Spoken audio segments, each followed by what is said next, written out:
Welcome home. I'm Dr. Thema, a minister, licensed psychologist, and sacred artist, and this is Homecoming, a podcast to facilitate your journey home to yourself. While I will provide weekly inspiration and mental health tips, this podcast is not a substitute for therapy. I'm so excited you're on the journey. If you want to request specific topics or share your progress, email me at homecomingpodcast@gmail.com. Also, after you listen, be sure to like, subscribe, and share. Let's begin. Welcome back. I am so glad that you're here for today's episode. We're going to talk about womanist healing. And before we get into that, we have vows to read. For those who are new to the Homecoming Podcast, you can email me at homecomingpodcast@gmail.com with vows to yourself. Before we think about making vows to another, there are some promises that we need to commit to for ourselves, our healing, our wellness, and our homecoming. And today I have permission to share vows from Genevieve Thomas. And Genevieve wrote to herself, "Thank you for being patient with me. Thank you for loving me in spite of me getting in the way. Thank you for loving me when I felt most unlovable. Thank you for always remembering my wonderful attributes when all I could do was dwell on my shortcomings. I love the woman you are becoming, strong, confident, and free. Free to live, free to love, and free to be. I vow to you that I will fall in love with you every day, no matter what the world may tell me. I vow to not let experiences that I go through change the way I view you. I will keep you sacred and safe. I love you." Genevieve, those are beautiful and so important. I thank you for sharing them with us. And it really is in alignment with what I'm going to be sharing on today, because as you said, the world will tell us all kinds of lies about ourselves. The world will speak to us or treat us as if we are less, and we have to be committed to speaking the truth of our worth, our value, our wisdom, our beauty, our growth, our strength, our possibility. We have to speak it to ourselves even when the world is telling us lies. So thank you, Genevieve, for that. All right, you all, today we are focused as we're coming home to ourselves to womanist approaches to healing. And womanist approaches, womanist psychology is birthed out of the experiences of Black women. And it is Black women celebrating, defining, and healing ourselves. And the ways it can apply to those who are listening who are not Black women is to also think about each of the principles I will name and how they can show up in your life, because there really is a significant wisdom that comes out of the experiences and the approaches of Black women. Many times in traditional psychology or Western psychology, people are taught about white male theorists, and there has been less attention given to the ways in which racial and ethnically marginalized communities have healed, how women have healed, and recognizing us coming out of our own experiences, that we don't just have to look for ways to heal from outside of us, but to recognize ways of healing that come from within us. So some have called that decolonizing psychology or indigenizing psychology. So what are the healing traditions that come from your culture, that come from your community? What are the healing traditions that are consistent with who you are, that emerge from who you are? So one of the important pieces of womanist healing, which is critical to our homecoming, is self-definition. We are bombarded with all different messages about who we are, and many times those messages have been very negative and derogatory. And so when I internalize what people who despise me say about me, then that is internalized oppression. I have bought into the lie of my worthlessness. So on today, as we are starting a new year, a new season, I want to invite you to think about, how do you define yourself and who told you that? Who told you that's who you are? What is it that makes you believe those things about yourself? And so in order to define myself, I have to get in touch with the me that exists beyond all the shoulds. A lot of people have put shoulds on your shoulders of who you should be and how you should be and what you should be and where you should be and how you should be. And we can drown in other people's scripts about ourselves. And I made a decision some years ago that there is no script someone can hand me for the woman I am becoming, because no one has walked this particular path before. So I gave myself permission to rip up the scripts I had been handed and to get other people's words out of my mouth, because many times we are speaking things that are not our truth, but the truths that other people have fed us about what we are supposed to say and what we are supposed to feel and what we are supposed to want. But for us to come home to ourselves means I am taking a fresh page, that I am reaching into my heart, into my spirit, into my mind, into my body to know what is the truth for me in this season of my life. Because the reality is, even the script you wrote for yourself 10 years ago doesn't match the woman or man that you are today. That there are some times in our lives when we were living out of our truth, but now we have grown and shifted, and we have to have the courage to adjust our lives to align them with the current reality of who we are. So some of you are on jobs that were your truth when you got there, but it is not your truth anymore. Some of you are in relationships or friendships that were your truth for a season, but now there is no room for your wings because you are out of your cocoon, and the person you are dealing with has made the cocoon their residence. So from a womanist perspective, I make a decision to be aware of the messages outside of me, but to give priority to the wisdom that is within me about who in the world I am. Why? Why do you dress like that? Why do you wear your makeup like that? Why do you fix your hair like that? Is that your truth? Or is it because somebody told you that's what it needed to look like for you to be beautiful? Why do you speak in that voice? Why do you say those things?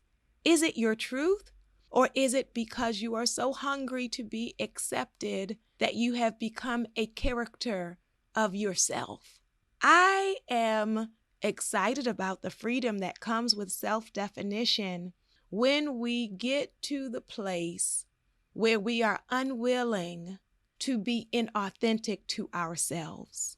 Not only is self-definition a part of womanist healing, but also an awareness of our cultural resources and cultural strengths, to know that I come from a line of people who survived some incredible circumstances, and the wisdom that lived in them can be alive and tapped into in me. And as you think about those who came before you, we talked about intergenerational wounds, but I want us also to be aware of intergenerational wisdom. So I pull on the wisdom, and for those who were not told the stories of your family or culture, then you have to research it so you can know what you carry, so you can know the gifts of those who came before you so that you can take your place in the line of wisdom. That there are cultural resources and cultural strengths that we carry, that we do not have to create it all from scratch.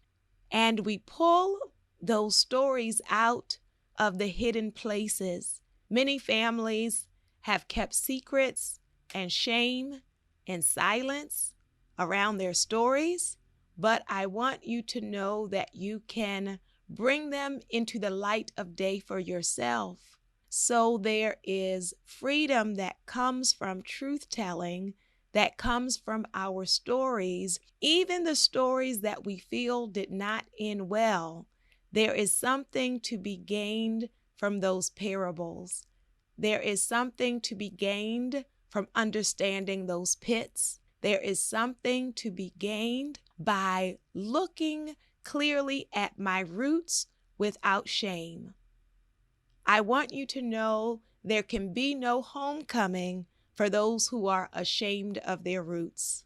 We cannot be at home within ourselves if at our core we are bothered by what we are connected to. I wonder if you can look at your family or cultural history with compassion. I wonder if you can look at your family and cultural history with insight. I wonder if you can look at your family and cultural history with love. So we recognize we have the capacity to define ourselves, to reconnect with our roots as imperfect as they are. To be connected to my roots does not mean that I have to wash over it and put everything on a pedestal. There are some dirty situations, there are some muddy situations that our families crawled through. And I can even look at that with compassion, with wisdom, and with love. Another part of womanist healing is recognizing the realities of oppression and trauma in our lives. That I make a decision to heal means I cannot live in denial. And some of us are mad at ourselves about things which are really just the outgrowth of what you went through. So what is it like for someone to mistreat me, and then the symptom of that I judge myself about? It requires the grace of seeing the fullness of my story, especially the parts of my experience that I have denied because I didn't want to, quote unquote, make excuses, or I didn't want to have a victim mindset, or I didn't want to give that any power. I want you to know ignoring trauma and oppression is not empowerment. It is denial, and we cannot heal what we will not acknowledge. So from a place of womanist healing, I come to see the truth of what I have lived through and what I am living with now. That it is not playing the victim to acknowledge the truth.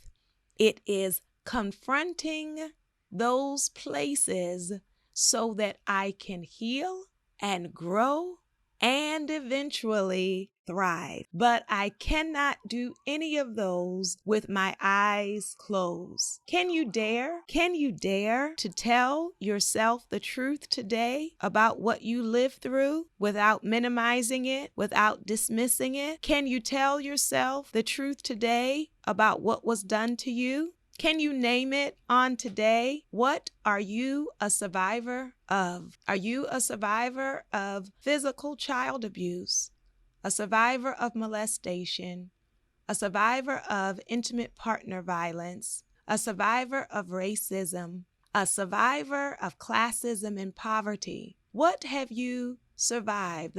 Did you survive growing up in a toxic household? Were you raised by those who were struggling with addiction? What have you survived, and how has oppression continued to show up in your life? What is the sexism, racism, heterosexism, classism that exists in your place of work, that exists in your family? How does it show up for you, and how have you been affected by it? Can you tell yourself the truth on today? Because that is the beginning of your healing and your homecoming. That will allow you to have more compassion for yourself, because I understand why I am like this. I come out of judgment and I can look at it with compassion. Why do I relate like this? Why do I live like this? How did I end up here? Yes? And the way that you ended up where you are was not solely your doing. Our lives are interrelated and affected by each other, both individually and systemically. So I recognize the truth of that. And when I recognize the truth of it, it doesn't mean that's the end of my story. It doesn't mean I give up my power. It is only I recognize I am not the only power walking around the planet, right? So I am not without agency, and yet there are other people and systems that have agency, power, authority as well. And I have to see all of that clearly so I know how to navigate going forward with compassion. Another aspect of womanist healing is community. And so to heal from a womanist perspective is to come out of isolation. And some of us who are listening are not in physical isolation, but emotional isolation. So you may be around people, but you don't give them the opportunity to know you. You may be around people, but you don't share honestly. That when people say, "How are you?" you say, "Fine, and how are you? Blessed, and how are you?" And you keep a smile plastered on in all places and in all times. And I want you to know that is not community. That is coexisting. That I am existing around other people, but I remain unknown and unknowable. But as I come home to myself, I open up my heart, my space, my time, my energy for relationship, for friendship, for kindness, for love. I lay down my armor so that I don't have to fight everybody all the time.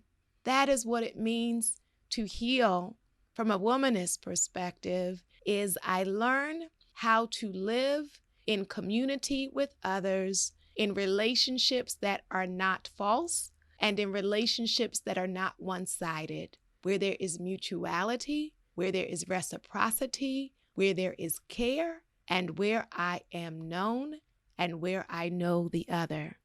Can you commit going into this new season to take yourself out of isolation?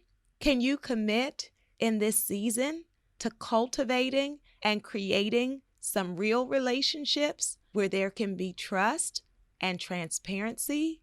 That is a part of our homecoming. Because if I am only at home with myself, when I am by myself, then I remain unhealed. When I heal, I can be in the presence of others and not lose myself. Yes. Another aspect of womanist healing is the expressive arts. A tool for healing is connecting with our artistry and our creativity. Many of us have been blocked. You have been living off of other people's template, off of other people's script, and we have lost the wonder and the awe of our own creativity. Because somebody told you that you can't sing, that you can't dance, because somebody told you that poems don't make money, that we have resigned ourselves, talked ourselves, been locked out of our creativity. But I want you to know that there is healing in your artistry. There is healing in your capacity to create and to look at the world in yourself through new eyes. And so, poet, come home to yourself and begin to write again. Storyteller, come home to yourself and begin to tell your stories again. Dancer, come home to your body and begin to dance again. Singer, and I'm not just talking to professional singers, All of us have within us creative expression. Come home to yourself and start to sing again. Visual artists, go get your supplies. I know it's been a long time, but it's time for you to make room for your art again. And there are also other forms of artistry. For some of you, your hair is your artistry. Your clothing, how you dress yourself is your artistry. For some of you, the culinary arts, the way you cook and the way you present your food is your artistry. The way you decorate your home and your space, and I don't care how small your space is, that's your artistry. Create sanctuary where you live so that when you walk into your room speaks back to you, welcome home. So create a space out of your own imagination that is a sanctuary for you. As we get into our creativity, we heal. And then we also recognize a critical part of womanist healing is our spirituality. I want to separate for you your spiritual and religious walk from other people's brokenness and failure. Many times we have resigned those areas of our lives because we have been disappointed by people in those spaces. And I want you to consider reclaiming your sacred life, your sacred gifts, your spiritual gifts, to tune back in to yourself as a spiritual being. When you are disconnected from your spirit, you are not at home with yourself, because we may intellectualize. We can get caught up in our thoughts and overthinking. You can be in touch with your feelings. You might even be physically healthy. But if you have all of those things and are still disconnected from your spirit, you are not fully at home. And I invite you to know the truth that some of us were not cut off from that space because of what other people did. Some of us cut ourselves off because we felt unworthy, because your teaching in that space was full of judgment and condemnation. And I want you to know that those things are not true, that you are worthy of love, of care, of compassion, of spiritual abundance. And then finally, the reality is some people cut themselves off from that space because of disappointment with unanswered prayers. And I want you to know on today, I see you, I feel you, I hear you. And the spiritual path does not mean we get everything we want. The spiritual path is that the Creator is present with us even when we are in our disappointment. That the Creator is present with us even as we face storms that we really prayed would not have shown up.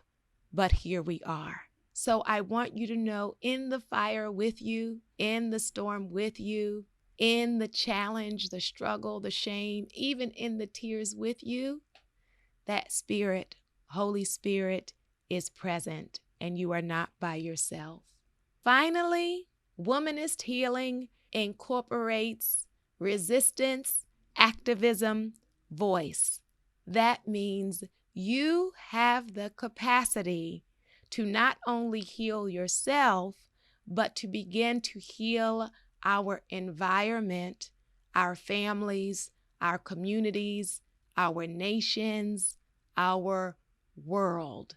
We have within us the power to shift environments. And so we are not merely passive beings, and we are not only concerned with ourselves, but there is a larger world that as I heal, I bring my healing into those spaces and begin to shift the environments in our schools, in our hospitals, in our faith communities. Wherever you show up in corporate America, we certainly need some people to be a healing presence, a presence of peace, walking through those cubicles. You are very much needed, and you have the power, you have the capacity as you heal. So we do our internal work, and then we can have an effect on the external world.